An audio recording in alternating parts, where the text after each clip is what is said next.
All right, I'm making this video to follow up on a couple of things I've mentioned in the last few videos, which is emphasizing the point that when I read books, I want it to just be fun.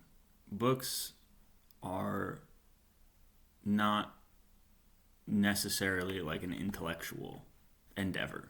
I think of them more, I guess, as like just another piece of media, another piece of entertainment, very similar to watching a movie or a TV show that you like. And a genre, I think that's just fun, especially reading as an adult, is our YA books, young adult books that normally I guess you would read 8, 9, 10. I'm a sucker for them. I love them. And there's no probably better example of this than Philip Pullman's his Dark Materials trilogy. This one is called Northern Lights here in the UK, but in the US it's better known as The Golden Compass.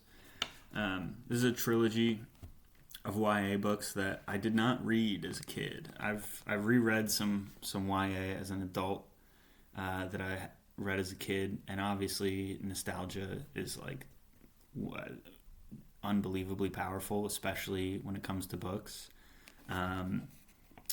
But these I read for the first time this year, and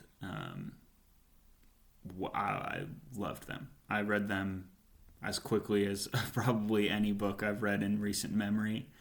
They're surprisingly like violent and deal with topics that are otherwise, I guess, pretty adult for a kid's book. I think Philip Pullman has struck an insanely good balance. Where reading them as a kid, you feel like you're having an experience that isn't just for kids. And I think reading them as an adult, you're getting an experience that is childlike, which is wonderful. And I love media like that. Like The Little Prince is a great example of this, which is also one of my favorite books. But this trilogy is a true masterpiece. And the second book in the series, The Subtle Knife, is actually just straight up not one of the best YA books I've ever read. One of the best books I have ever read. This book is a breakneck pace, an actual, probably the greatest representation of a page turner I've ever read. It has the asset of being in the middle of a trilogy, so it doesn't necessarily need a very clean bow tie wrapping up. And it really, really benefits from that because you can just go, go, go. It's also the shortest one in the book. Or in the series. It's around 300 pages. The other ones are around 350. The last book, The Amber Spyglass, is a little longer. But I would recommend this series just so you can get to this book. For real, it's the most fun I've had reading a book in an eternity, probably since I was a kid. I could not recommend it more, especially if you're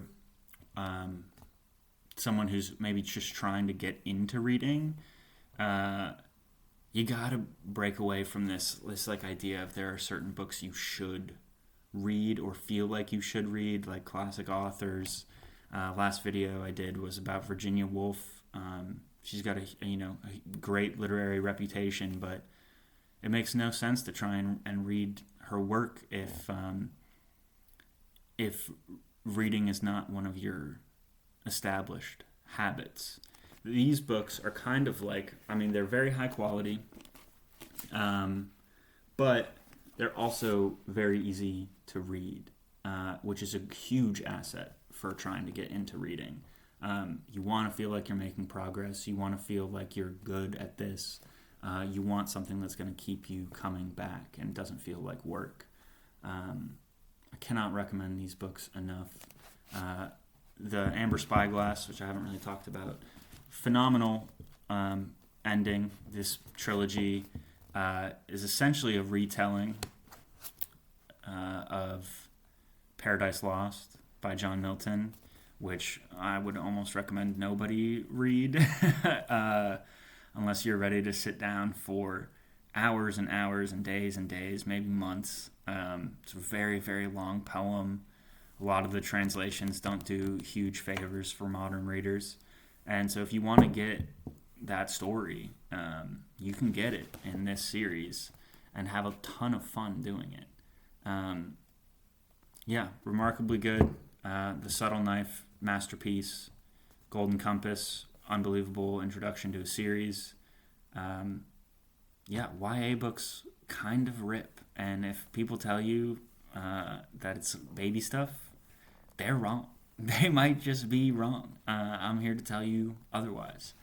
So you can get these, honestly, they were huge in the early thousands, and they printed, it was a huge success, so they've printed and reprinted thousands, millions of copies. I got all of these in a charity shop, I think for $2 each.